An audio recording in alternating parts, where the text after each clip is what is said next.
It's gold. I say, look here. The unbroken seals of the pharaoh Anadromist. Some temple treasure.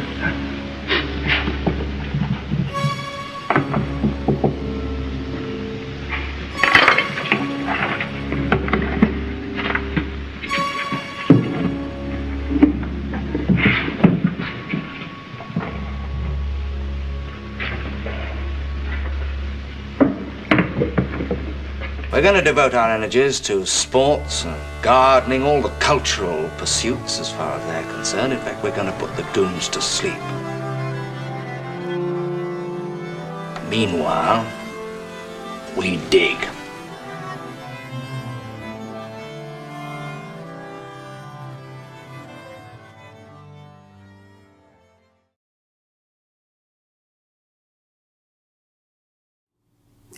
Greetings and welcome to the Anadromist. This is Burn Power coming to you from Tbilisi, Georgia on a warm spring day. Is it really spring? Feels like summer is just around the corner here. It's like 28 degrees, 82 degrees Fahrenheit. Well, you know, I got interesting comments, which I highly recommend you reading, from last week's childhood independence video. And in a way, this is a part 2 to that, because I just felt like, oh, there's some other things I really need to say. Especially when I suggested there are ways to get out and go discover reality, or to get out of this mindset that keeps us locked into screens. So I thought what I would do is give you some of my recommendations. This goes along with other things I've said. I have a whole video, which I'll link at the end, which is about, what to do till reality is restored. I did this as one of my earlier videos. It was actually a lecture I gave at L'Abri. Then there's another one called Exploring Reality. It was like, I titled it number 1. I'll put those two at the end because that seems like they go well with this one. As well as the last one, Childhood Independence. Well, before we get there, let me just remind you the usual things. Please do comment. I really appreciated the comments last time, and the more the merrier. That video did pretty well for its first few days, and so I'm grateful for that. Subscribe, that helps. Hit the bell notification thing, the little bell icon. And then you'll know when I drop these things. And what else? Well, I have a book of my puppet plays, 3 puppet plays called 3 Motions. You could use these and put on a puppet play yourself, or even make it a regular play, or I don't know, just let me know what you're doing and I'll be happy with it. Anyway, that's a donation of $25 will get you that book and help support the channel. So what else? Well, early June is going to be a very special time on all of my channels. I have all sorts of things that are hovering around, including on my Gravity from Above channel. I have interviews with the Quay brothers, whose puppet films and sets were in an exhibition at the Museum of Modern Art in New York. Jan Schwankmeyer, whose strange animation and puppet films are quite surreal, and he's very important. Both of those the one is done, they will be ready by that time. To tež platí vše pro animovanou loutku, nejenom pro loutku, která se vodí a tahá se za provázky, ale i loutka animovaná v klasické animace se jí během toho záběru dotknete 100krát, 1000krát, prostě, když s ní pohybujete po okýnku vlastně. Čili to je taktilní práce, jako ta animace. Proto já nemám rád počítačovou animaci, kde vlastně se někdo už té figury, která je virtuální realitou, nedotýká. Tam chybí ten taktilní rozměr, který je úžasně emocionální. Also coming up in June on this channel, there will be an interview with a Scottish novelist Ewan Morrison, whose new book called For Emma is already released in the United Kingdom and will have a release in the USA and parts north of there, Canuclia, in early June, first part of June. And so I didn't talk with him about the book so much as we just talked about things like AI and the problems of technology in our times and what does it mean to be human. That was a really great conversation. You will really like that. Also, I've got, what's going on over at the Anadrome? More. And then there is some Georgian content, which will be dropping soon on Georgian Crossroads. So there's more the merrier. Then I may take a break for the summer for a little while, just a little while. But before I do that, I will have my announcement of Patreon. So we will discuss that. Okay, let's get into the heart of things. A few recommendations, particularly slotted at people below the age of 35 or 30, about how to get out into the world to explore reality. It doesn't have to be through long travels or journeys. It can be in your backyard. It can be just through reading. But we need to discuss this. Now, there is a problem. It's a problem for any age people. I remember when I was young, I had a job as a dishwasher in this insurance company in Marin County, California. I only worked there for a month. But there was a guy who also worked at the same place, who lived in the building, the apartment building that my parents were staying at, and I was staying there for a week or two. And this guy had, every night he would come home from work and he would just watch television all night. Later, how many people have you seen who are older who just watch television? So that's the same problem we're discussing, but it has a different sort of effect. For instance, when you leave the house, you don't take your television with you, or at least you didn't. But it is worse below a certain age. And in fact, there are different groupings of ages in which these things have a different effect. So, for children under 12, we'll just say below the age of puberty, but under 12 to pick a date, it means one thing. And my question, if you're a parent, is why do your children have smartphones or too much access, unfettered access to some sort of laptop device or tablet? Why? These are questions you'll have to think about. Then you get into your teens, and the teens today, doesn't matter how old they are, they can be 12, 11, whatever, all the way up till 20, 21, whatever a teen is. They are just living in the world of social media. That's not a good thing. I discussed a lot of this last week, but I'm just giving you some parameters here. Also, for people in their mid to late 20s, early 20s to late, there's young 20s in which people are often more circled around school or the early part of their training in a job, or they're trying to get a job working at a fast food place. As I know some very intelligent young people in America, that's the only place they can find a job, which is strange. They have a very unique set of problems because now they're getting more peer pressure than they did before, although they've got a lot of peer pressure up till then. But now that's when you start getting the people who just simply won't even talk to you if you think the wrong way. And in the late 20s, early 30s, and I think you have a different set of problems in this world. Like people in their late 20s, early 30s can remember, for instance, the Harry Potter times. A time when everyone thought people would be reading more. Oh, little did they know. So, here's a question. Why has everything changed so much? Now, the common explanation I hear, and I hear it from Jonathan Haidt, and I hear it from a variety of other people, is that there was so much propaganda in the 80s and 90s, late 80s and 90s, about child abuse in different forms.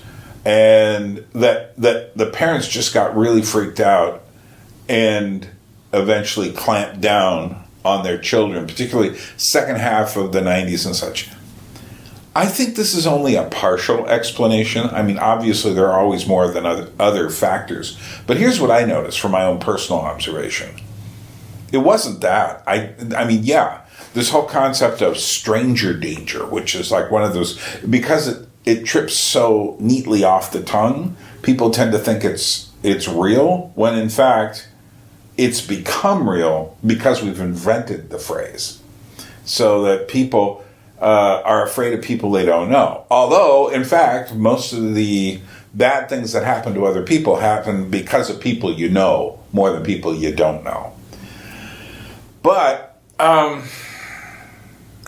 mean, obviously we've been encircled by technology. And so as we go through, interestingly enough, Jonathan Haidt marks the people born around 96 and later as having a specific demarcation in their age. And what's interesting about that is they start to come of age right after September 11th, and that's when certain kinds of government paranoia started to get higher and higher. Didn't help that there were lots of terrorist attacks all over the globe, it seems. But then we had the technology to always be following these things. And that's not a good thing. You see, when you're younger, you know, when I was a young teen, yeah, the world was on fire. But you know what? I didn't know about it every day. You know, you'd see something on the news, but I wasn't watching the news. I was listening to music, and I'd hear stuff, you know, anti-war songs and stuff, but still, it wasn't anything like what we've got today. And then, but here's what I saw. In the early 90s, the music, which kind of got pulled up like by a grappling hook with Nirvana and the other stuff, all that alternative music had a lot of nihilism in it, and a lot of just a kind of an attitude towards life that nothing really mattered, so why not just do whatever? It wasn't quite the sinister quality of the 1970s where things really got over the edge. And I was thinking about this whole concept of satanic panic in the 80s, and I thought to myself, well, that was kind of bullshit. There were two things. One, people weren't talking about it all the time, and two, there were reasons to be afraid. But I'll save that for another video. But what it was there were situations happening by the second half of the 90s where it seemed like that sort of cynicism of the 20-somethings and the young 30-somethings and stuff that made up the kind of darker aspects of whatever we call it, alternative grunge, noise world, all the metal and everything.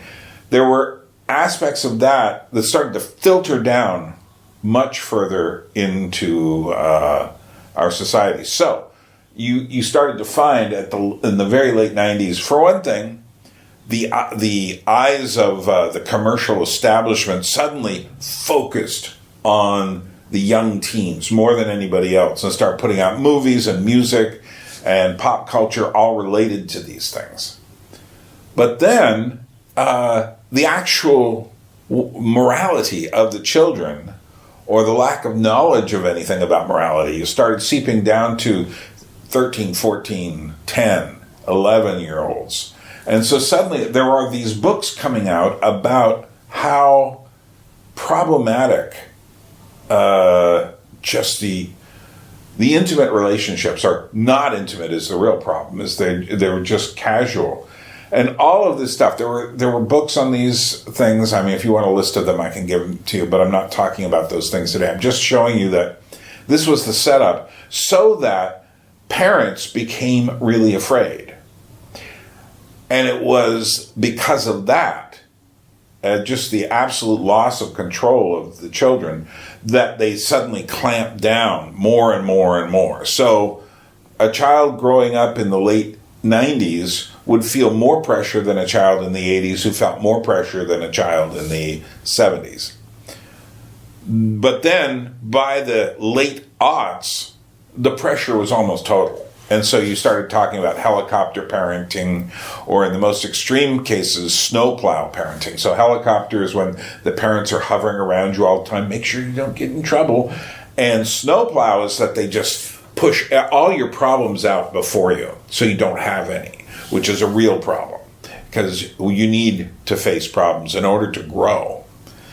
I was just talking with a Georgian friend of mine yesterday, and she said exactly the same thing. And I asked her, I guess she's just around 30 years old. I said, when did you go outside on your own and walk through the city? And she goes, around 6 or 7, which is precisely what people in the past used to do. But this new style, wherever the phone and the computers are taking over more and more, this is becoming the norm, sadly. I was just, reading about that, for instance, the millennial generation, there was no millennial generation in India because things were so different. But there's certainly, their Zoomers are exactly the same. And that's one of the weird things. Zoomers have the same problems all over the world because they have the phone. So, and interestingly enough, the parents of, we'll say, the last 15 years worth of parents, let's make it 20 or 25 years worth of parents who have gotten increasingly strict, have had, and I've seen this with my own eyes. Now, one of the things, I'm very polite, if I see a parent doing something that I'm like, whoa, what are you doing? They're a parent. They're not asking for my help. I shouldn't just butt in and give it. That's my perspective anyway.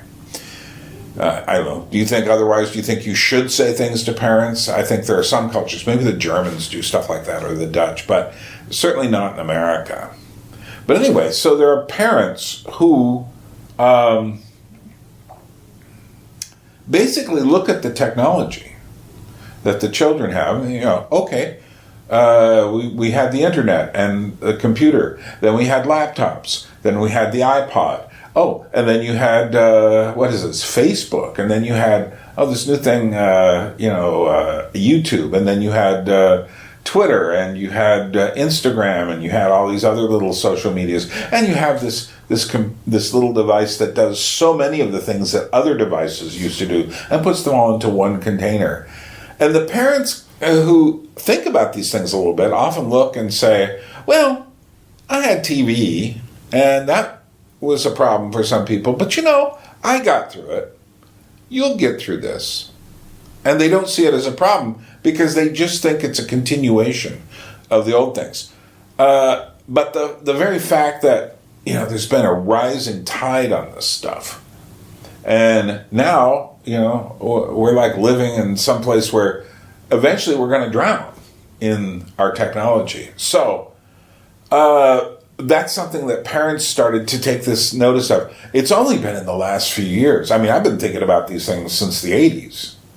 But it's only been the last few years that I've seen anyone publicly talking about the effects of technology on the children in a way that would suggest maybe this wasn't the best thing for us to do and just simply give this to them. So it's the problem that Jonathan Haidt talks about.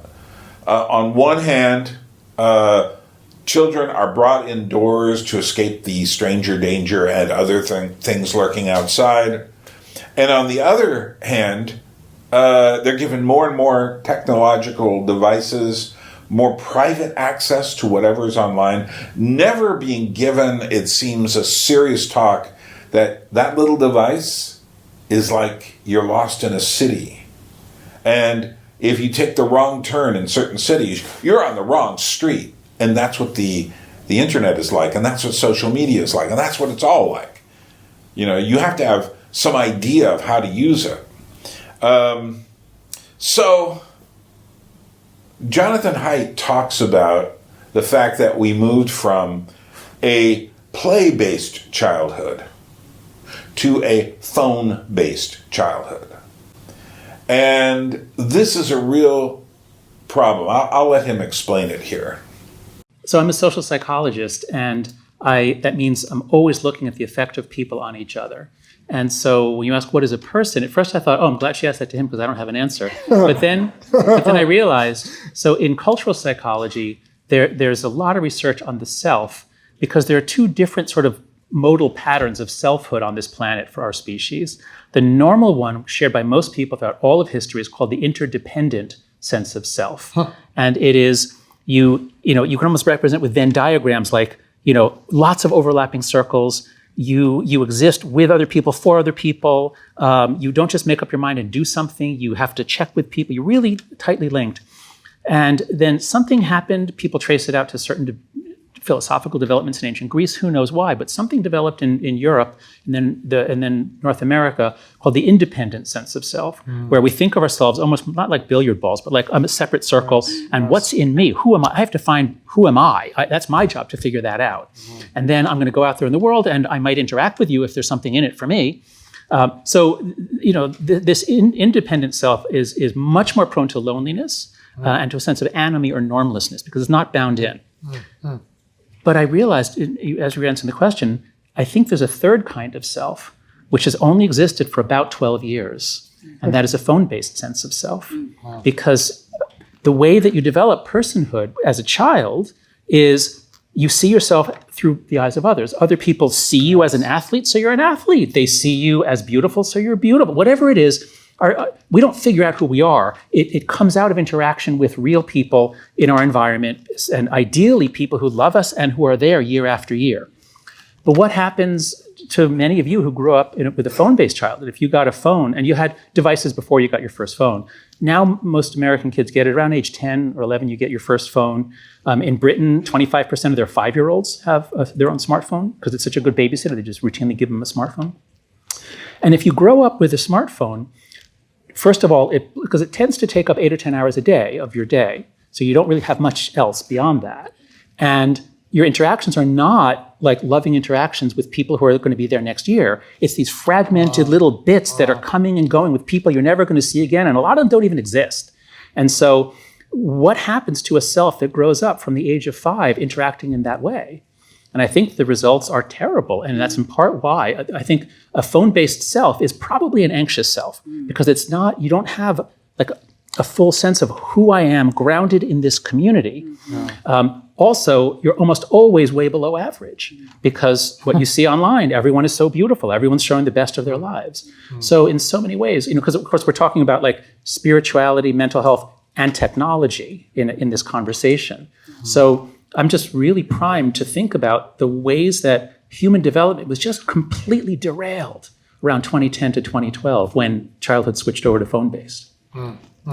So my next question is about, can you contrast that phone-based life that you just laid out so eloquently with a play-based life? What does that look like, and how can I get it?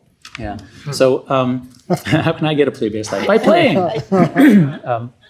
So in my book, The Anxious Generation, I always try to take a cultural psychology perspectives, evolutionary psychology, social psychology. And there's a lot of interesting writing and research on play from an evolutionary perspective because all mammals play. Squirrel babies play at things that will help them be better adult squirrels. And we have a puppy, she's 2 years old now, but man, all she wanted to do was like play tug of war with a rope bone and chasing games. So all mammals play, and it's a biological necessity because that's how we wire up our brains. We've got these big brains, and they too wire up in interaction with the world, with the three-dimensional physical world. They have to have that, and they need risk-taking. Animals take risks, children take risks if we let them. And that's the way you get healthy brain development, taking small risks. You sometimes get hurt, but you usually don't, and then you learn how to not get hurt. And so that's a play-based childhood. It has to have a lot of play, and that play is best when there's no adult supervisor because then the kids are taking responsibility. Somebody is rough on someone else. Someone says, hey, knock it off. They learn to self-regulate. So that's a play-based childhood. And that's what we had from about 300 million BC until around 2010. And now, I keep hearing stories like, I pushed my kids outside to play, but they didn't know how. Yes. If you don't have experience playing on your own, because the screen is always going to be more interesting than anything else out there. The screen is designed to grab your interest. It's colorful. It's quick moving. So So that's why I say the play-based childhood, I mean, it began to end in the 90s. We started locking up kids and not letting them out. We thought they'd be abducted if we ever let them go to the next aisle in a supermarket. I mean, people literally think their kid will be taken from a supermarket or a subway station. Like, really, how are they going to get a screaming kid out of the subway? Like, it doesn't make any sense, but we freaked out about it. And at the same time, as we were sort of cracking down on independence, the internet came in and it was amazing. And the early internet was spectacular, and the millennials grew up with it, and they're fine. Their mental health is good, they're creative, they're a successful generation. And so we all thought this stuff is good. And then the smartphone comes out, it's even more amazing. And social media comes out, it's really amazing. And so now kids are growing up from the age of 10 or 11 with a smartphone and social media, and we think this is amazing, it's gonna make them smart, this is gonna be really good, and it wasn't. It was really different from the early internet. And in 2012, it's like someone turned on a switch, and girls all over the developed world started checking into psychiatric emergency wards for self-harm, and suicide rates began to go up a lot, especially for girls. So that's why I focus on this period. 2010 to 2015 was the great rewiring of childhood, when we lost the play-based childhood for good, or for, I should say entirely, but I will come back, and we replaced it with a phone-based childhood. That's the story. That's my story. Essentially what's happened is there's been no conspiracy, except, there are the companies who say, well, let's try to get them to buy more, to click more, and all of that. But I don't know if that's a conspiracy as much as it is a bunch of people who just want to make money off of each other. And, some people might say, well, Bern, you're naive. Of course it's a conspiracy. It's not a conspiracy in that sense that there's one group or something behind everything. It's happening everywhere. But it affects us all. So let me talk about different ways in which we can rediscover reality. And I'm going to talk about different kinds of people rediscovering reality, people who live in different kinds of environments, and that's very important. But let's start with this. Parents with small children. We'll say small children, let's talk about under 5. And now, for any parent with children under 5, well, I don't assume your child has much freedom at all. They shouldn't. They're too small to make decisions.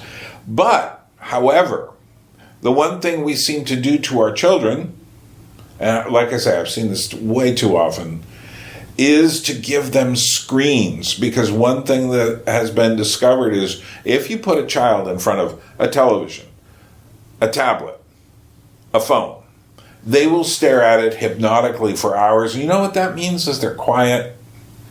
They're not bothering you all the time. And you know what it also means? They are being disconnected from reality. And we are all paying for that. And so it isn't just like one parent or one type of parent. I've seen Christians do this. I've seen kind of lefties do this. I've seen people who consider themselves all manner of people. There isn't one type of person who does this. This is pretty much something that if people don't admit it, it's kind of like a dirty secret. But it's just something, once you discover that a child will be placated by the screen, oh, what a dark temptation that is. So, that combined with the overprotection from the outside world is such a cup of poison. So what do we do for our younger children? Well, first of all, I think the only way to help them, for one thing, you better find some other parents who are along the same lines of thinking that you are with regards to technology. They don't have to agree with you philosophically, but in terms of the exposure of those children to technology, you need to find a group of other people who will kind of covenant together that our children won't get these devices until they are old enough and responsible enough to use them. And again, get Jonathan Haidt's The Anxious Generation. He talks about what he thinks are the different ages where different aspects of this new technological screen culture can be absorbed by children. And believe me, it's a lot different than what most people are being given. But I think we have to get back to simple toys and simple places for children to play. By simple toys, I do not mean even things like Barbie dolls, which contain their own sort of message with its kind of cloying cuteness and all the. I mean, if you walk into any sort of place that sells children's toys, you are just up to your neck in just cute weirdness. And this was not the case when I was growing up at all. This has been, again, another rising tide, which really has an effect. One of the reasons I worry about cuteness so much is because the cute thing wants to be protected. You can't hurt the little baby, and the cute thing is like a baby. But however, if people grow up in a world of cute, big-eyed creatures, and they start to identify with that, which is what's been happening, then they themselves are seen as and consider themselves to be, oh, that's so cute, and you need to be protected, and I need to be protected. Don't offend me. Don't say the wrong words. So that is, and along with this, so what do I mean simple toys? As simple as possible. I have a friend who grew up in New York City, and her mother grew up in the Depression. And so her mother's mother would give her just pots and pans and pieces of wood to play with on the kitchen floor. This grandmother who grew up in the Depression, my friend's mother, was definitely one of the cheapest people I ever met, because her whole mindset was nothing fancy, just keep it simple. A little overdone. But then she gave her daughter the same thing. So her daughter just had these little bits and pieces of you can't really damage a pan lid too much or whatever. So I've been thinking about that for a long time.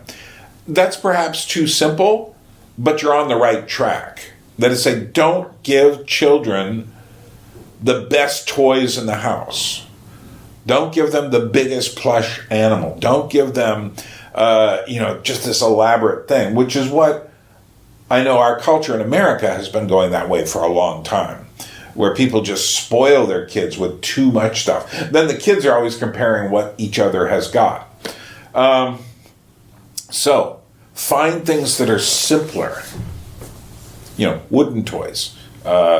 Toys, even I made models when I was a kid, which is not simple, but it certainly is learning a skill to assemble things and use glue responsibly and stuff like that. But I don't think that culture exists that much anymore. But whether it's little cars or whatever, quality over quantity. But yeah, the idea that you just give, like, there are some build-it toys that are nice. Tinker Toys, Lincoln Logs, Legos, those are fairly simple. And don't get them the most complicated sets when they're young. Give them the basic set. So you don't want the thing where they got all the little people and all the little wheels and all that. No. First, let them exercise their imaginations. See, that's the problem. All of these plastic toys with all the features and stuff, all of the, these really complex sets and games and stuff do so much. I mean, this is the problem with video games. Video games do so much for you that you don't exercise your imagination as much. What you do is you're locked inside of that universe. I hate that phrase. You're locked inside of the game's universe, but it doesn't do for you what having simple toys does. There's a reason why, if you look at old photos of children playing, they're holding a stick pretending it's a gun or a sword. They've got a little rag doll and stuff. That's all you needed. And we've lost that because we think we need complex toys. We don't. Because your imagination isn't exercised by having everything given to you. All the imagery complete, all of the characters in the game and everything. Your imagination is exercised by having incompleteness. because then you have to fill in the gaps. I spent my whole childhood doing this. I did get these little tiny plastic toys. The Marx toy company was great. I mean, anyone who knows their plastic, it was a high quality plastic, great images and stuff. But here's the thing. You'd always get the dinosaur set and the medieval knight set and the World War II set. And you know what you'd do with it? They would all play with each other. And that exercised the imagination. In themselves, they weren't that complete. But suddenly, you got a dinosaur fighting spacemen. It's like, that's what exercises your imagination. It's not having too much, but it's finding ways to get things out of it. And children have been deprived of this, so many children. Because once you've given them the screen, you have destroyed their ability to create for themselves. If you think that, children should watch Marvel movies when they're 5. No, they shouldn't. They should watch The Simpsons when they're 5. Absolutely not. They shouldn't watch all sorts of stuff, below 5. Because they need to get their X's. Now, does that mean there's extra work for the parents? Oh, yeah. Yeah, are you afraid of that? So, there is what I call the plastic glass syndrome. The plastic glass syndrome is this. Parents don't want the children to use a glass. So what they do instead is they get these little sippy cups and plastic glasses, and as the children grow up, they keep giving them plastic glasses. And, of course, they get their Coke or whatever drink out of plastic bottles and all of this stuff. But you know what? That teaches the child that the world is convenient in a way it really shouldn't be seen that way. They need to understand glass. A child needs to deal with the fact that when glass drops, splinters are everywhere on the floor. You now have a situation you need to deal with, because that's life. Life is real glass. It's not plastic. And you need to not freak out when that happens. You need to stop. I mean, this happens to me all the time because I have glass here, and although I don't want it, there is a tile in my kitchen. I don't know why. So when a piece of glass drops on it, it's just like, pow! And I'm like, oh, okay. But you know what? I don't overreact. I don't start swearing. I don't do anything. I just go like, okay, where are we now? So let's move on a little bit. Let's talk about getting out of the house for the first time when you're older. Now, I am assuming that many of the people who are asking me to do something like this, help us understand reality, had the kind of childhoods I just described. They were overprotected.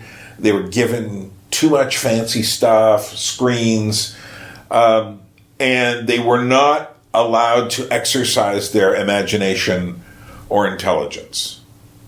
Because your intelligence isn't stimulated by Marvel movies. Your intelligence is stimulated by things a bit emptier than that, where everything isn't done for you. Not that Marvel movies are evil, although some of the more recent ones have been, but still. So, let's talk about, though, people in their late teens or early 20s, and I've had a few of them write to me, getting out of the house for the first time. Now, obviously, you've been out of the house. But what you haven't done is what I was talking about last week in Childhood Independence. You haven't been out of the house by yourself, without being driven around, without a car, exploring the environment. In fact, younger people in America are learning to drive later. And part of the reason for that is because they have a built-in chauffeur at home, a helicopter parent. Again, now you see the problem. The parent takes away the blockage. They live very likely in a place where you can't even walk to a store to get a bottle of milk or a loaf of bread. You have to drive to get to it. So, and this is very specifically American, although there are European cities that have something like the American suburbs surrounding them. But in 21st century America, the youth, and in this case, we're going to talk about everyone below 30 or so, because they still act like youth, are quarantined off. Their parents are happy if they're, on their Discord playing games, but they don't know how to go out into the world, how to meet people, how to explore physical areas, to know what is a safe space, to actually walk through a safe place, I should say. I don't like safe space. And what isn't. The only way you know is you start to bump into these things, or you meet someone who tells you, don't go around the block over there, that's not such a good area. So let's talk about, one thing that we start off with, this is a banner over all of the exploration I am about to suggest. And the banner reads this: don't be stupid. And so you need to think about what you're doing. At the same time, I want you to go out and maybe get yourself in a little bit of risk, but don't be stupid. And now you will wise up, as we would say, if you get yourself in trouble. And this, of course, has happened to me many times. I've done all sorts of things that were stupid. But the point is, when you do, then you learn from it.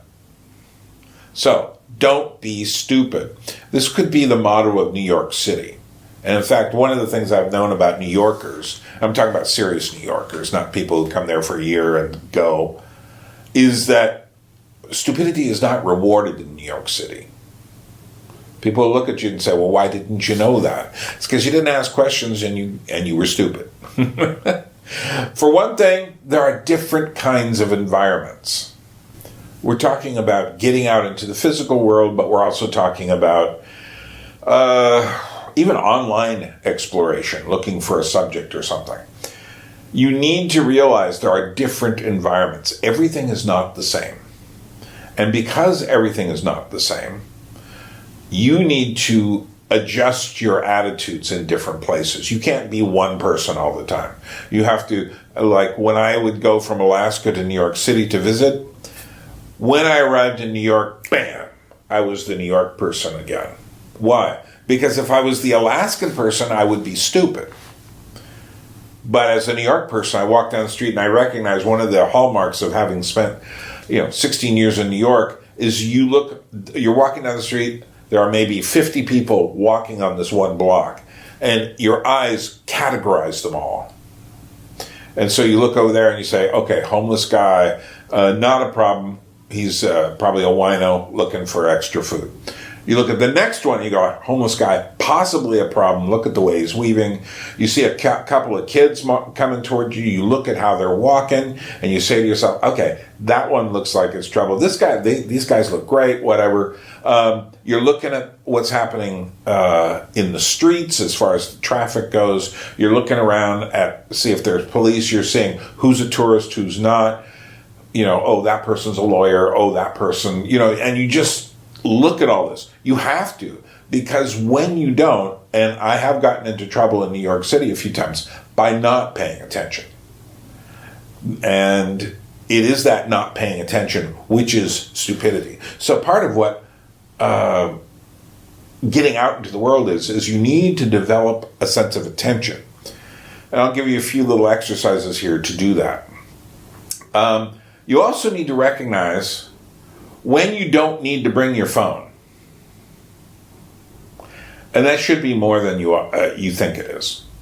And so if you live in an area that has a park or something, if you are not expecting a sick relative to get updates on a sick relative, or someone is in the hospital and could be dying or something, if you're not expecting any of this, if you don't have any emergencies planned, then you should leave your phone at home sometimes. I'm not saying all the time, but I'm saying sometimes.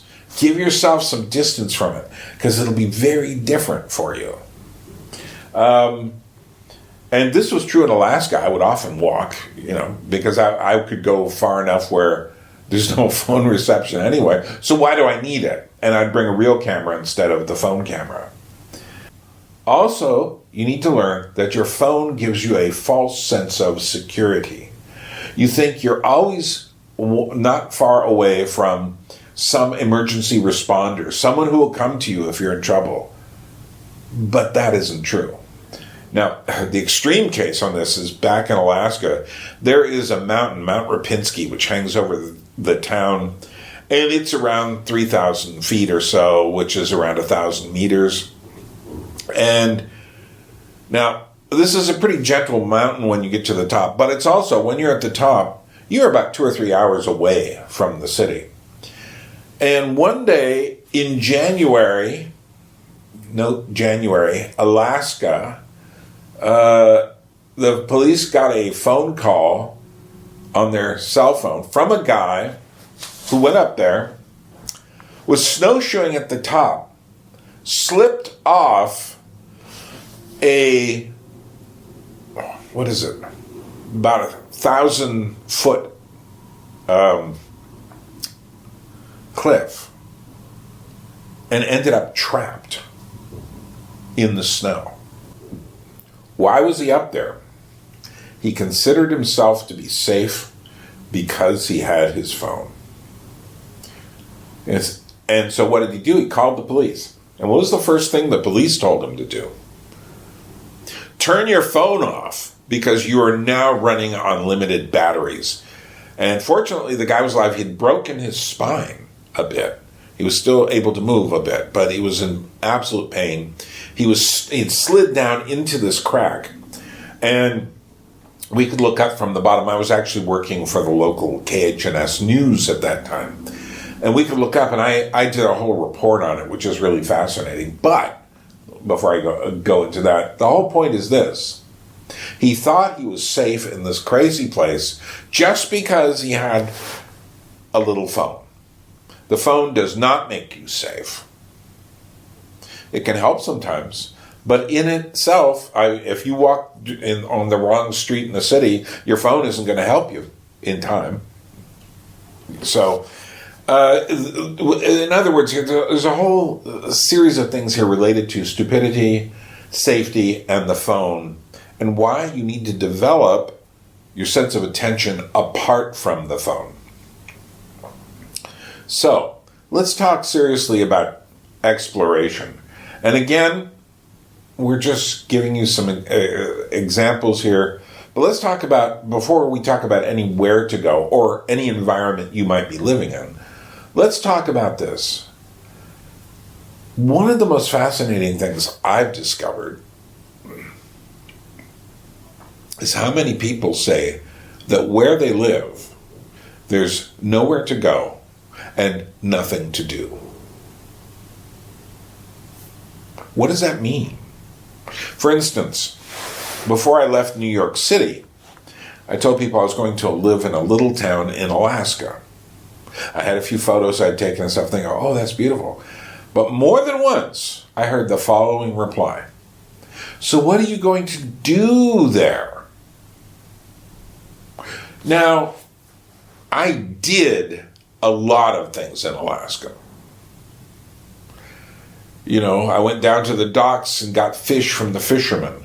I was canoeing on lakes and on rivers. I hiked around. I saw enough animals to last my lifetime. Wild, big animals and small, strange animals. I could recognize all 5 fish species of salmon. I had lots of friends in the town, part of the community. You know, I knew the rhythms of nature. I could go mushroom hunting while the bears were around. Not while I was where I was, but I knew that there were bears that could come by. And I could go on and on and on and on and on. So, but that's not what the people in New York meant. They meant by things to do is like, but there's no restaurants. None of the kind they wanted. Are there Thai restaurants there? Actually, there was kind of a cheap one for a while. What kind of movies are you going to see? Are there movie theaters? Are there rock bands that play there? All of these kinds of things. The answer to that question is, well, eventually I made my own puppet theaters. That's what the answer to the question is. Now, do you see what the key is here? There was an empty space, and I filled it with new ideas. That's the point. See, if everything is done for you, you don't become more intelligent and engaged. You need some emptiness. I mean, Georgia, where I'm living now, has all sorts of things that aren't done for me, which is great. Again, it gives me lots of interest. So, what do I spend my time doing besides making these videos, which I spend far too much time doing? I go hiking. There's a mountain behind me. I will take a funicular rail up, or a gondola, what they call the ropeway here, take me up, and I will hike down. It's like a free hike for an hour, and because I'm coming downhill, not going uphill, I can't turn around. Go to the end of the train and stuff. We'll talk more about this in a moment. But my friends do things like, I have one friend who's a philosopher, another friend who's a dancer, friends who are musicians. I just met an Italian guy. He's coming over a couple of days, and we're discussing puppetry. There are movies here, not nearly as many as you would find, and I have rules about, I don't do streaming anymore. It's just like I said, that's evil. I can't do it. Convenience kills. I have other videos about this if you wonder why I take such a strong stand. But the point is this, is that doing and nowhere to go is really, really relative. It's not the things that are defined for you by other people. It is the things you find to do and bring in other people in it. Everything is an exploration. Don't you get it? I mean, your backyard is an exploration. You know, walking down the street, even in a suburb, can be an exploration. And one of the things I say you need to get in the habit of is looking at maps. And when I say maps, I mean maps. I don't mean, Google Maps or Google Earth or whatever. I don't mean all the different little apps that you get that'll help you find out where you are. And the reason I'm recommending you get at least one map of your area is because the thing you can't do, even on a larger screen, it's not very convenient to do this, is get the whole picture. See, I can find out how to go from 72 Chapchavadze to Rustaveli Square. I can find that out very easily. Not that I need to, because I know how. But my little thing, for someone coming to me, I give them a little, Google link, and they come here. But when it comes to exploring, you need something else. You need to see the picture. So, before I took a bus ride to this one spot and then hiked all the way back, I needed to see the overall picture. And that's why I suggest getting maps of anywhere you're going. This may sound like dad advice, whatever that means, but the truth is, the people who crow about the idiots who read maps are themselves the idiots. Because they are more and more just looking at a tiny piece of reality through their phone, most likely. And they don't see the bigger picture. They can't, because the image is too small. They don't see the geography. They don't see the topographical situation. You need that. And half the fun of exploring is the planning. See, I mean, whenever I've traveled to, I used to go from New York to Europe or Alaska to Europe. Oh, the months ahead of time, trying to figure out what I was going to do. I remember in 2005, actually I started planning in 2004. And in 2004, I started looking at maps of Europe. I had a big map and go like, what am I going to do here? And I thought about it and I said, okay, well, I have to visit my friends in Switzerland. And then I thought I was going to take a 3 months, I was going to take 2 months off. Was this 3 or 2? I think this was the 3 month trip. So the first month, I was going to spend 3 weeks at L'Abri in Switzerland, do a little bit of traveling through the south of France, and then go through. I then said, now what is the point of my travel? Am I going to be looking for World War II sites, which I'm very interested in, or at that point, I was just getting very interested in puppetry. I said, or I could look for puppet theaters. Or I said, or I could do both. Well, that would be way too hard to do both. So I did visit one or two World War II sites, but then I decided on the puppet trip. That trip changed my life. You see, the planning and the dreaming and the scheming and wrestling with the practical details. How do I do this? And this was 2005. And in 2005, getting a ticket and exploring places in Europe was nowhere near as easy it would be 5 years later. So I remember showing up in this one town where there was the International Puppetry Institute, and I read something in French about the students are giving performances. I had no idea what it meant. And I remember showing up there and arriving. I couldn't read it all because the translation apps weren't that good yet. So I just showed up in this French town and went to this institute, and they said, well, these performances are halfway over, but you can watch the other ones. It changed my life to watch these performances because they gave me so much material to think about in terms of puppetry, and that ended up becoming very important to my life from there on out. It was the planning, though, that made that possible. How did I know there was this weird puppetry institute? Well, even with the primitive state of the internet at the time, I figured it out. But like I say, what I couldn't do was I really couldn't translate it very well, what was happening. And now I would have no trouble translating, but I also wouldn't be in the position I was in. See, that one was great because, again, there was a blank. And the blank was in my knowledge of what I was actually going to see. And it turned out what I was going to see was going to be very special indeed. So, and that's the thing. You put maps out and you say to yourself, what's that blank space? Like, for instance, Tbilisi. I have a list of places that I say, like, I should go there and I should do this. Ooh, and they have a new ropeway gondola going all the way to the top of Matatsaminda. I have been on that once, but I want to go up there and do it again a few times because it's really good. It's a bit more expensive than the others, but wow. You see, it's just like such a great experience. And you need to learn to read maps a bit. You need to use them in conjunction with online sources so you can get the whole picture with a map and then go to, whatever app you use and micro zoom in on it and get a sense of things. And that's really good. Plan. Let's talk about urban exploration. Now, I'm not talking about the suburbs yet, which are a case all of their own. But urban exploration is very interesting.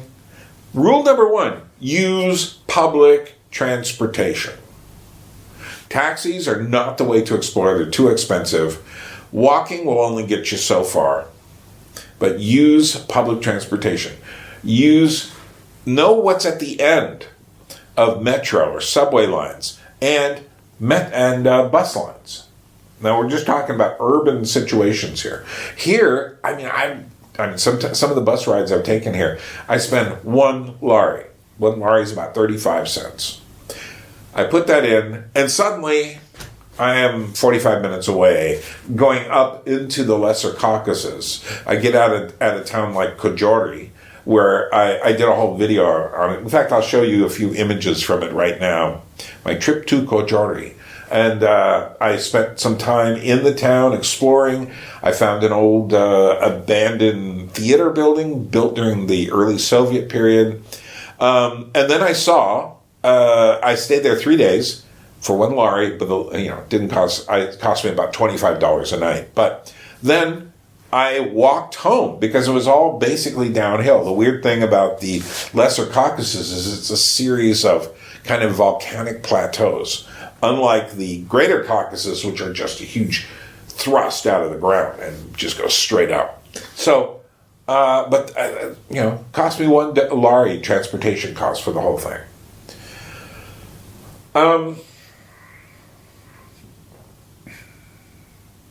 There are different ethnic neighborhoods. When I lived in New York City, I loved traveling to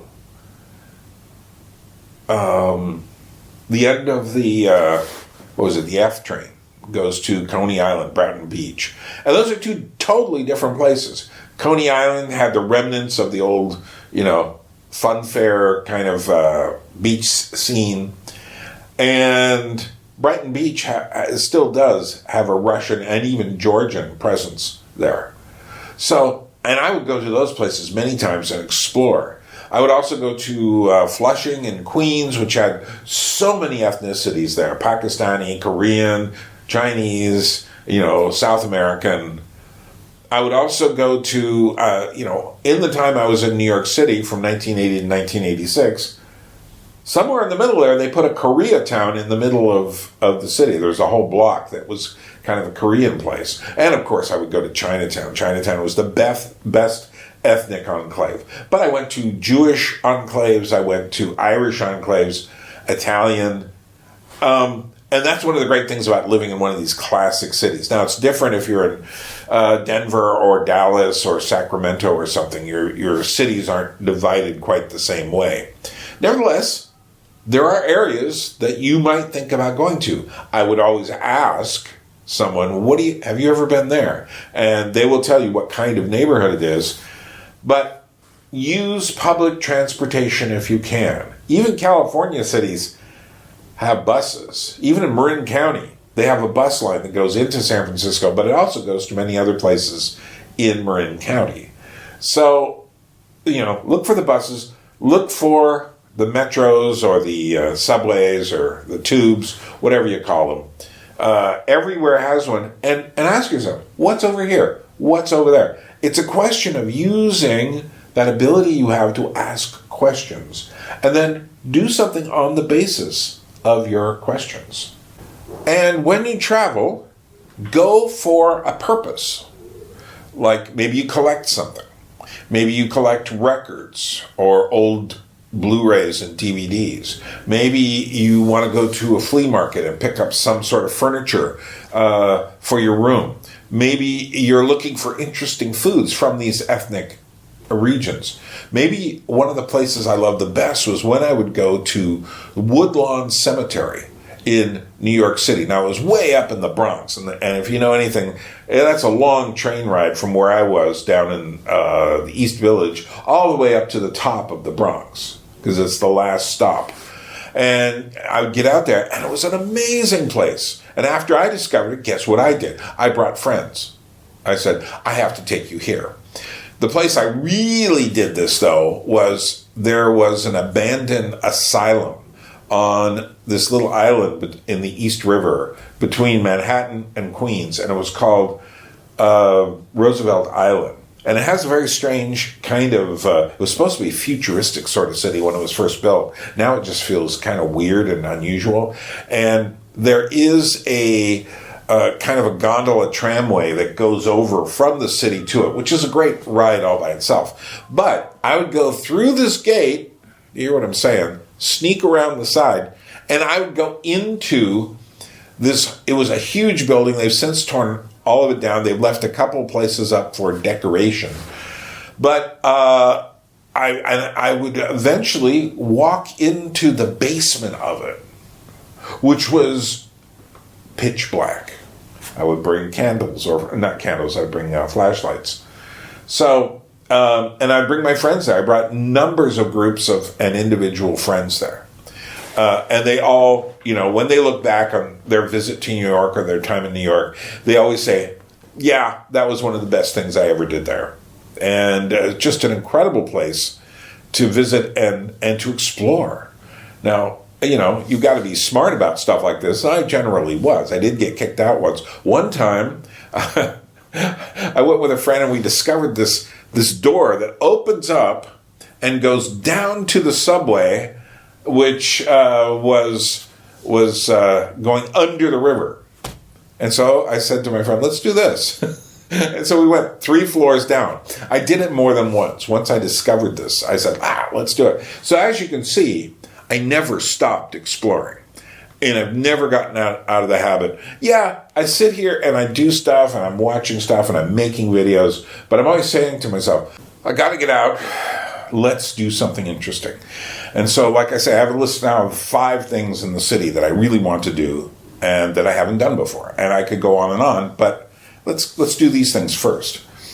What else do you need to know for urban exploration? Libraries, museums, local history, all these things. To understand the art of a culture, the history of a place. Everywhere you go has a history. So even if you're in Denver, there's a Denver Historical Society, and they probably can point to you or tell you about the library. Use your online facilities to go then get into the real world. Now let's talk about the rural zones. This is a lot farther from the city, but this is a place, if you live in a place like this is something you can do. Do you live in a place that is, where people have farms, where people do gardening, where people do animal husbandry, they have animals, are there country roads? Is it a place where you could do bicycling? You have lots of places to explore. Even if you live in a place like the middle of Indiana or something that just seems flat, you have so much to explore. And I think people underestimate how much there is to explore. For instance, just starting with the animals, the farm animals, just start getting interested in them. You're going to discover so much. I mean, I did spend a while in my late teens, early 20s, where I took care of animals, as I described last week. And that is invaluable. That is the kind of thing that there is no replacement for that kind of knowledge. Because you realize where we all are within the biological sphere and how animals fit into that. And as food. But also, if you're living in any kind of rural environment, is there anybody who can take you along? And maybe they'll say, yeah, I'll take you along, but you need to do some work. Volunteer for that. Help them. And because the point is, you need to understand. You need to put yourself up against things that are difficult for you to understand. Now, I'm the kind of person that if I'm in some sort of rural situation, I will be saying to myself, now, what do they need? Can I bring my puppets here? Or can we build puppets out of scraps found in people's backyards in the back of the barn? Can we put on a show for people? Because if it is a small town, and let's say they're really isolated, like Haidt, Alaska was, they need entertainments that are their own, which is precisely what happened when I did puppet shows. If you're living in a small town in the Midwest, and let's say it's a satellite of a larger city, and it's got somewhere between this town and that town, there's a Walmart, which has sucked all the life out of the main street of the little town, then what can you do? See, it's not about simply exploring the physical world. It's also about setting yourself tasks that will help others to find meaning. And that can be any number of things, from, dinners with people, having different kinds of, we're doing this, we're commemorating something, we're doing something, we're having a larger public meal or whatever. It could be just inviting people over to your house. Again, I get into a lot of these kinds of things when I talk about how to restore reality, what to do until reality is restored. And again, the link for that will be at the end of the video. So, living in a rural world where there's no movies and all this doesn't excuse you from exploring. You have lots to explore. You have even more to explore in a very obvious way in nature and the wilderness. Now, the Americans have more access to this generally than the Europeans do. But even in Europe, you're never that far from an old wood. You're never that far from a small patch of forest. You have people who do animal-related things, who grow things out there. But, if you're in a place like, Norway or Switzerland, or even a place like Greece or Italy, there's always places to go. And if you're there for any length of time, if you live there, then you need to go find out what these places are. Now, you need to get beyond official national parks and state parks, but maybe you start with those if you're not sure what to do, because they will give you some pointers of where to go and where not to go. But the last thing you need ultimately is the science telling you where to go and where not to go. You need to go into things that are hard to immediately understand. How do you know if it's difficult to understand? You get there and nothing's happening. You know, you go, I can think of places in Idaho or places in Southern California. I'm not talking about Los Angeles, I'm talking about more towards the desert. Where you get there, there's nothing to do because it's a desert. But the point is this, if you're bored by that, you need to stay there longer and start looking. You need to start observing. One of the things I love to do, and this would go well in certain kind of suburbs, but is to go to abandoned buildings. I love that. Is that dangerous? It can be. So, you need to explore. You have to decide what you're going to explore. Maybe you love plants, and here there's a certain kind of, where I lived in Alaska, up on top this one little cliff area, there were these little carnivorous plants. So I would go there, and I would be, we have to take this detour. I need to look at those little guys who are eating insects. And it's the only place in the area that had them. One of the things I learned about the wilderness, since so much of Alaska is wilderness, is there are so many environments, things to learn. Dirt roads. I mean, I've gone to the end of dirt roads. There's one dirt road I remember just going all the way to the end. It was such a magical spot. And this was on an old logging road. And evidently, a couple of years later, I wanted to go back and visit that place. And it was gone. Because the road had been closed. Because they were no longer logging that road. But I did go to another road. And I saw this just incredible vista. And, just to explore, to not be afraid. What do I do if I meet a bear along the road? Well, I'm going to stay in the car. It's like you just learn these things. Another thing I learned how to do is forage. So I can remember my friend Tara, we went out and spent a whole afternoon picking these really super sour high bush cranberries, they're called. They're not really officially cranberries, but they're as sour as cranberries. Or looking for mushrooms, mushroom hunting in Alaska. I started off being able to recognize one. I eventually got to the point where I could recognize 11 mushrooms that were edible.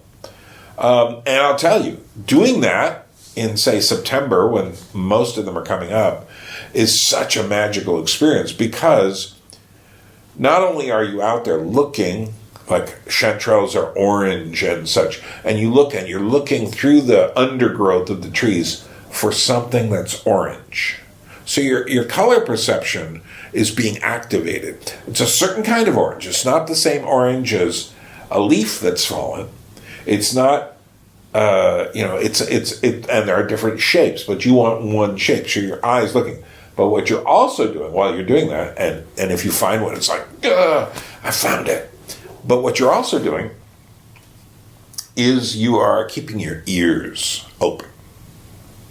And you're listening for the sound of something stepping in crackling old leaves.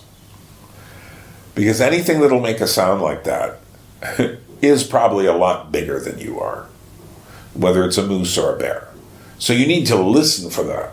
And, there were times I did run into moose and bears. So I'm here. We got along fine. I recognize moose are extremely stupid. Don't do anything around them. Bears are more intelligent, but bears don't really care to meet you unless you surprise them. So, but maybe you go somewhere or you live somewhere and there's people giving guided tours or something. Well, maybe use that when you first arrive in a new place to get to know something. I mean, that could even be of value in some cities. Not all, but some cities. To just get your bearings and find out where you are and what you're doing. Let's talk about the hardest environment of all. And that is the suburbs. And we're talking specifically about the kind of suburbs we have in America. I would imagine Australia has some of these as well. Canada, certainly. And there are some suburbs around the larger cities of Europe that are a bit like this. And here in Georgia, we don't have this kind of suburb here. But we're talking about a suburb built entirely around cars that has flatter homes, usually sometimes 2 stories, but mostly flatter. The streets are entirely designed for cars, so that there's not even sharp curves, so you can just kind of snake your way around. There are no food stores, grocery stores, near where you live. Everything that has, say, if you want a bottle of milk or a loaf of bread, you're going to have to walk 10, 15 minutes at least, maybe longer, to find these things. So you need a car wherever you go. And there are plenty of what we call strip malls, which are malls along the side of, in architecture and design terms, there's a word called a strode. A street is something like you'd find in a city. You know, a street has little stores on it, has apartments, things like that, but it has a use. It's not an industrial zone, it's a street. A road is something like a country road where you drive along and you come through a little town and you'll see a few little stores and stuff and you go on. But what architects and designers now talk about is what's called a strode, which means it has things like stores and such like a street, but it's also long and very wide like a highway or a road. So they call it a strode. America is filled with these. And they're very wide. They have strip malls, these small little groups of stores. They have fast food places. It's a car-centric suburb. And this is the hardest thing for me to think about. One of the questions last week was, well, I live in this environment. What do I do? You can't hardly walk. You can't hardly do anything. What can I do? You need a car. What can I do? And that is a difficult thing. One thing I've been thinking is you need to essentially maybe look behind your own curtain. What's in your backyard? This sounds really ridiculously small, but what's in your backyard? Now, many American houses have a lawn. They have a lawn in front and a lawn in the back. Well, clearly the lawn in front has a problem. The problem is local neighborhood peer pressure. This is also the problem with adults raising children.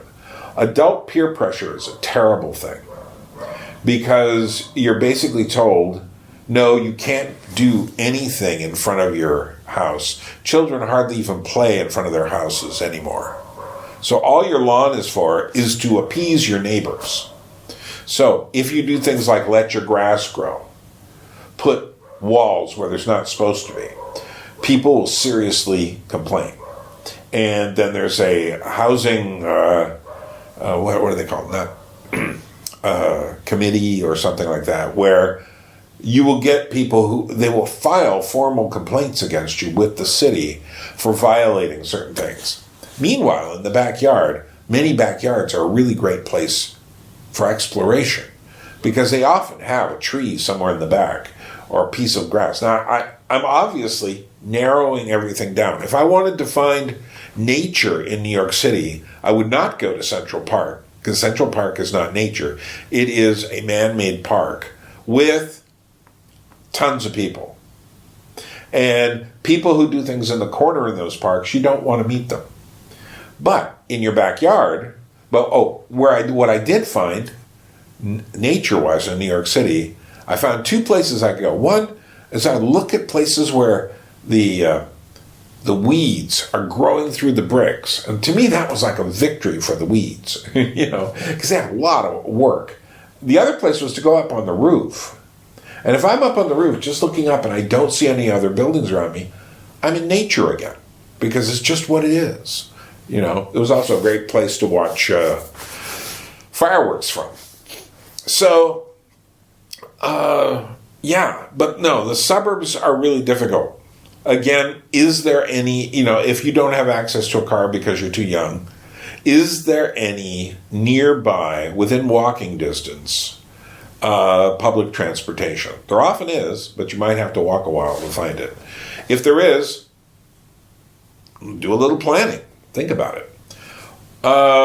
Or is it one of these places that is just so oppressive? Do you have a garage? Can you do anything in there? You know, can you make something and invite people over to watch your little band play or a puppet show?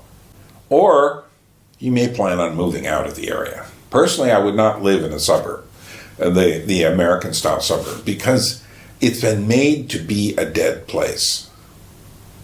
You know, now some of the older suburbs are different. If your suburb was built, we'll say from the 60s and before, it's got more ins and outs and places and trees and all of this. But the newer ones, they're just terrifying. But it's something you need to think about more. But you can still go exploring and learn to drive and get out of the suburb and go look for other things. Now, some suburbs, like the suburbs of Chicago, just go on and on and on. Or Los Angeles, go on and on and on. So what do? Well, what's at the end of those areas? Are there farm fields? That's what happens in Chicago. Suddenly it all ends, and the next thing you know, there's a field of wheat. Is it, you know, what's going on? Are there places within a city area or a large urban zone, greater metropolitan zone? Are there areas in there that are kind of blank? What's going on in there? You can still go explore, but you have to decide to, and you have to think about, how do I get out of here to do it? But like I say, you don't have to go all the way out. You can just go into your backyard and, you know, get permission from your parents if you need to, if you're still living with them. Hey, can I do something in this corner? Build something, you know, and come up with something. Use your imagination. It's the blanks that help you create and teach you to use your imagination. This probably doesn't address the question because the suburbs are the hardest environment to deal with. Finally, a couple of words about travel. I have other videos where I talk about travel. But travel to someplace you've always wanted to go, whether it's in the city you live in or in the next state over or in a country nearby, or whether it's across the ocean. I think the world is changing right now. We are getting out of the older globalist model, and we're going into a model where there will be more distinct differences between zones. Well, that doesn't mean you shouldn't travel there, but what it does mean is you need to travel with a purpose and not just to be an influencer on YouTube. Not just to say, now I'm here, look at this, oh, I can't believe it's Tbilisi so nice. And you show people the same thing. Everybody shows people in a video about this place. Special interest. What do you want to see? Don't try to see everything. When I just went to Florence earlier this year, I did not try to see everything. I kept myself busy for 2 weeks, but I did not cram 3-4 museums into a day. I would do 2 at most, 1 in the morning, 1 in the afternoon, and then I would go for walks. I would get lost in the city. You know, when it was dark, it was nice. It felt safe. Now, there were some places that I felt like, probably don't go on that side of the railroad station too late. You know, this kind of thing. But that goes under the heading of don't be stupid. Every area has problems. You need to learn about places. You need to read about things. So one of the ways you can explore, besides traveling, is reading. You need to read about the things you're interested in, and to know, for instance, how did I know that the Czech Republic was good for puppetry? When I started, I knew as much about puppetry as you probably do right now. But slowly, I started taking the clues, and you assemble the picture, especially of things no one's ever told you about. And I've said this before, but I'll say it again. Wikipedia is an okay place to start. It's a terrible, terrible, nightmarish place to end, because you don't learn anything. Now, one of the most important things in all of your explorations, whether it's in a small city, whether it's in your backyard, or what kind of insects are in your backyard? What kind of bugs? What kind of are there any reptiles that hang out back there? That's what I mean. There's so many important things. But here's the thing. The most important thing about all explorations is getting yourself into the vicinity where you can meet people. So whether that's church, going to a real theater, not a movie theater, although a movie theater is great too. These days, going to a movie theater is like the real world compared to all the weird shit we're doing with our phones. Looking for puppets, that's a great way to meet people, especially if you go to them and go like, do you know this guy Burn Power? They probably don't, but yeah, it's a good way. I have a friend who's really into puppetry. Find a way to talk to people. Music events, and the smaller, the better. The more personal, the better. You don't want to go to a Taylor Swift conference, it's like a concert. For one thing, that's all way too much money, and unless you're a diehard Swiftie, no. But if you go to concerts that are kind of on a small human scale, you might meet some interesting people in those events. Sporting events. Again, you can go to a large game and take part in the huge spectacle and ritual of it all. Or someone can, in America, this happens. Do you want to see our kid play baseball this afternoon? Do you want to see our high school football team? Well, maybe. I'm not saying I would, but that could be very interesting to you. What kind of hobbies do you have? Any? Is everything you do simply, locked onto this machine? If it is, you need to enrich your life and not impoverish it. And one of the ways to do that, I was just translating Jan Schwankmeyer today, the great puppeteer, and he was talking about the need for touching the animated object in stop motion animation, how you will touch it thousands of times as you're moving it bit by bit by bit.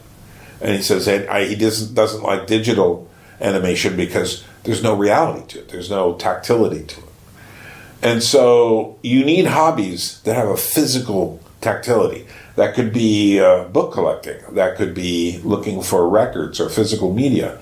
That could also be painting your house or decorating your front yard. It could be any number of things that are physical, creating something aesthetic, beautiful, jewelry, something that to fit in the corner of a house, something that has a combination of beauty and purpose. Obviously I have a lot of hobbies, and I've had a lot, but I major on certain things. Music and puppetry are among them, but also movies, horror films. So you need that sort of thing, and then you can connect with people. So you can start online, you get in touch with people. That's what's so interesting about Paul Vanderklay's notion of the estuary and the bridges of meaning, is that people online are starting to feel the importance of meeting each other in the real world. And that's the good thing. So sometimes you have to travel somewhere. It's better if you don't have to travel too far, because it's ideally better to have people in your own town to meet with. So you find ways to meet people. That's the end. Now, I could go on and on and on. I've only scratched the surface. If you have questions about this or suggestions, what do you do to explore? What have you done? And like I said, the exploration can be looking up subjects. It can be traveling. It can be looking in your backyard. It can be gardening. And, have you ever looked at all the little insects that you dig up while you're gardening? Dealing with animals, going off into the wilderness, exploring ethnic neighborhoods, finding new foods in those neighborhoods, learning to cook, learning to paint, hobbies. Find yourself a type of entertainment. Go to church. If you go to church, go to church, because there are human beings there. And that's the important thing about all this. You're stuck in the house. You're stuck with screens. You have been imprisoned. It may be fascinating, but you're still in prison, and you need to get out. So you get out, you start with one step. You start with just, hey, if you live in a suburb, walk around the block. I know that sounds like an exercise in mundanity, and it is. But you know what? I've walked through suburban blocks in California after I had been driving with my car. And I remember I went through this period where I sold my car, and I had a couple of weeks where I had to take a bus in Santa Rosa, California, Well, actually, it was Rohnert Park. And, no, that was more like, somewhere, Rohnert Park, Santa Rosa. And walk home. And one of the things that struck me as I was walking through the suburb to get home is like, wow, driving deprives us of so much. So even this suburb has interesting things in it. You need to take the courage to go outside, start with a little step somewhere, and start to plan, and to do interesting things. If you don't plan, nothing's going to happen. Unless you're really lucky and someone takes you from your house and says, we're going off to this most interesting thing in the world. Probably isn't going to happen. You need to make it happen. Okay, was this helpful? Let me know. Do you have suggestions? Leave it in the comments. Any comments? Throw them in there. And we'll be back soon. Remember, June is going to be pretty exciting on all my channels. So wait for it. It's coming. And you'll want to go watch some of those interviews I put down there. From Tbilisi, Georgia. Why did I come here? Because it's not easy. And, the whole thing of trying to get my library here is some sort of Sisyphusian, Herculean task. And yet I'm committed to it. And you know what? That kind of thing makes life interesting. And life should be interesting. More importantly, it should be lived not with yourself as the center, but with others, with God first, I would say, then others, then yourself. And you need to find how you can interact with people and give them something. Well, we will meet each other very soon. Throw a beat and leave a message. A people without history is not redeemed from time. For history is a pattern of timeless moments.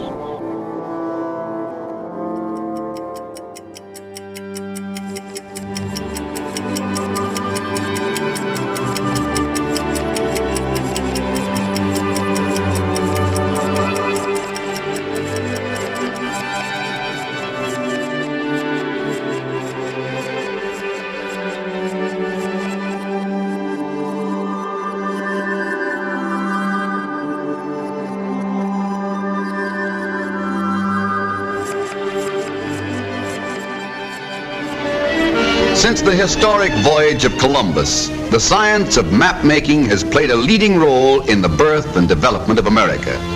Through the intervening centuries, map information concerning this great country has grown with ever-increasing rapidity. More power to those first explorers and early pioneers who crossed strange oceans, blazed new trails, discovered new lands, new mountains, new rivers, new forests, and recorded their findings for the benefit of those to follow. Map making in the olden days was like painting a masterpiece, a slow, laborious, and highly specialized task, requiring the utmost skill and patience. Map making today has the speed of our modern streamlined methods, but it is still a highly specialized occupation.